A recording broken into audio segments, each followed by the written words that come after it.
I'm going to reread. I'm actually going to take this from, I want everybody to get their Bibles if you have. Do people still carry the Bibles, or do we just do Bible apps now? Because you know they got an app for everything. Right. So whether you got a Bible or a Bible app, I ain't going to think you're texting or nothing. Go ahead and pull out your phones. We're going to go to Exodus 4 and 1 through 13. And I'm reading from the New International Reader's Version, which I told Reverend upstairs, I said it must be the Bible for dummies, because I understood every word.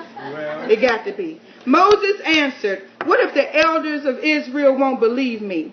What if they won't listen to me? Suppose they say, 'The Lord didn't appear to you.' Then what should I do?" The Lord said to him, "What do you have in your hand?" He said, "A wooden staff." The Lord said, "Throw it to the ground." And he did just that. Moses threw it to the ground, and it turned into a snake, and he ran from it just like I would if I was Moses, right? He picked up that staff, which was the tail of a snake, and it turned back into a staff at that point. The Lord said, "When they see this miraculous sign, they will believe that I appear to you. I am God of their fathers. I am the God of Abraham. I am the God of Isaac. I am the God of Jacob." Then the Lord said, "Put your hand inside your coat." Moses put his hand inside his coat. When he took it out, it was as white as snow. It was covered with a skin disease. "Now put it back in your coat," the Lord said. Moses put it back in his coat, doing what the Lord said. And when he pulled it back out, it looked just like the rest of his skin. Then the Lord said, "Suppose they do not believe you or pay attention to this first miracle. Then maybe they will believe the second one. But suppose they do not believe that miracle. Suppose they will not listen to you. And then get some water from the Nile River and pour it on dry ground. The water will take from the river will be blood on the ground."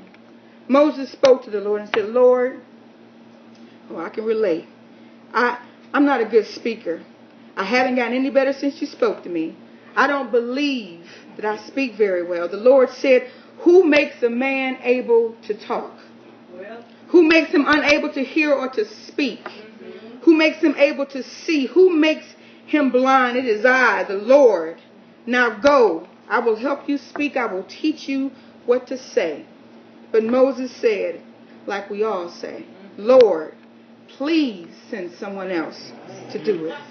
Turn to your neighbor and say, "Do it because God said so."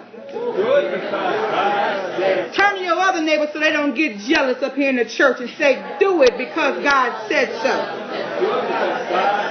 I know that when we were all children, we all heard that from our parents or adults in our lives, those elusive words, "because I said so." Let me get something. I'm sweating up in here. It ain't just because my jacket and my shoes hot, y'all. Without fail, we have and still do the same thing to the young folks in our life, don't we? "Mama, why I got to do that?" "Because I said so."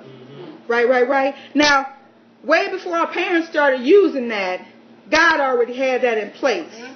The only difference was God made every attempt to give an explanation before he used and exercised his authority. When his children didn't respond accordingly, he just broke it down to them like your parents did.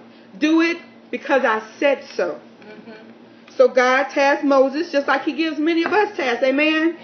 Right. And Moses, like many of us, had some reservations. Even after Moses saw the power that God had resided in him, Moses was afraid and began to make excuses. Y'all know you've heard me say that if you try to do anything, trying leaves room for error and excuses. You have to Nike.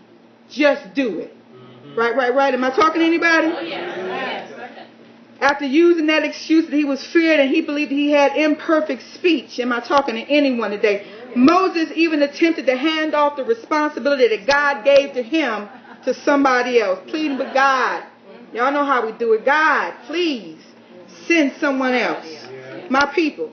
Lean up to like you're listening to me. Moses learned then what a lot of us still haven't quite gotten. God chooses who he wants to do his will. And then guess what? He gifts you then with all that you need to do the work that you are called to do and all the work that you're supposed to do in the name of God.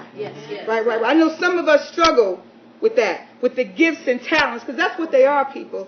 If they came from God, their gifts and their talents. and they're supposed to be used. We struggle with that. And I know it sounds a little awkward when you said it out loud, that we're struggling with the gifts and talents given to us by God. Come on now. Don't that sound a little strange? A little awkward when you say it out loud. Sometimes do that to yourself. When you're thinking something in your head, say it out loud. I promise you'll be like, ooh, that didn't sound right. Like, I don't want to wait on God. Say that out loud. It don't sound right. Right. You have to be clear then that God gives you gifts and talents and purpose. And we spend so much time dodging that responsibility as if it wasn't an honor from God to even have it. Right? Right? All right then. This is what I don't get though, people. Check this out. When we were younger and Christmas and our birthdays came around, didn't we scan the house daily for presents with our name on it?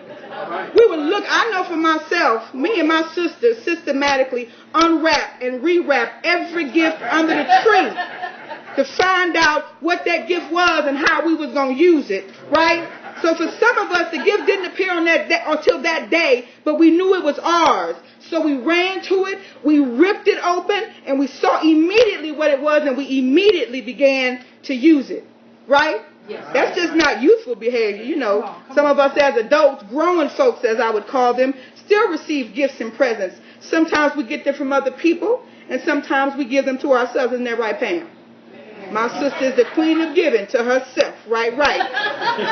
Either way, we get those gifts and we use them immediately. I know for myself, if I'm given a DSW card on Monday, by Tuesday, I'm in DSW. I'm going to just say that right now. And I know I'm not the only one with that behavior. I want y'all to stay with me on this. You see, God, feel me. He feels that you are aware of these gifts, and our Father who has given unto us these are gifts. These are a little different. Right? Some of us creep up on the gift. Y'all know, y'all see God and gave you something. You go, I wonder. You don't go to it. You go, I wonder what it is. I wonder what I'm supposed to do with it. I wonder why He gave it to me. Is that what you do? Or y'all do this? I ain't taking that. I don't know. You see that gift over there?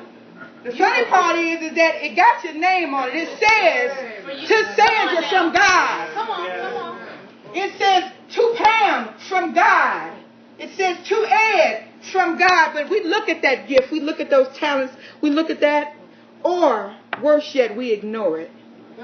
And I know some people got some things burning in their spirit right now. And you're doing everything in your power to suppress it, to minimize it, to make it not as big as it is. But you need to be clear, people. You be clear. When you do use it, not to mismanage it. You know, some of us got some gifts and talents that we're using for things that are not godly. Watch out. Right. God didn't mean all salespeople to be selling all things. Be clear.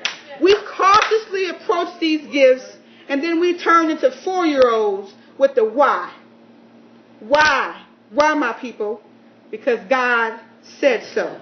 Right? Yes. God has spoken to all of us, just like He spoke to Samuel. In 1 Samuel chapter 3, I'm going to just run it down to you. You see, Samuel kept hearing his name being called out, and then he kept running to Eli. And Eli said, I ain't called you. Eli didn't realize what was happening. Then in verse 9 and 10, so Eli told Samuel, go and lie down. If someone calls out to you again, just say, speak, Lord, I'm listening. So Samuel went and he laid down in this place. The Lord came and stood there. He called out, just as He had done other times before. He said, Samuel, Samuel. And then Samuel replied, speak, I'm listening. God is still speaking to us, people. Yes, seemingly ordinary people, because you know what? That's what we sometimes believe, that we're ordinary. But I have you all to know that no one hearing the sound of my voice is ordinary. We are all extraordinary people with extraordinary gifts and extraordinary talents. Be clear, people. Be clear. And if you're listening and you hear the sound of God's voice, it is on you to obey. And if you have to come up with the why, just follow it with, because God said so. Be clear. All too often we are too busy listening to the voice of man. Y'all know all of us got a best friend. Some go wrong. You in the car on the cell phone immediately, instead of praising God and asking God for some, girl, let me tell you what just happened. girlfriend can't do nothing for you. Worse yet, you're not listening to man, you're listening to yourself. Y'all know we will jack ourselves up all the time. We'll be toe up from the flow up most days listening to ourselves, right? So when you sense God's voice, you simply say yes. You simply say yes, because God is always going to walk you through whatever he calls you to do. Let me say that again, because some people didn't get it. There's some people in the back that think maybe I ain't talking to them because they already playing the piano at the church. They already usher boarding at the church. But they take pictures like nobody ever took a picture. And they made a decision, well, as long as I'm in the church. But I'm talking to you. Anything that God sends you to, he's going to walk you through. And if you got faith, isn't that what we say we have, Pastor? We got faith.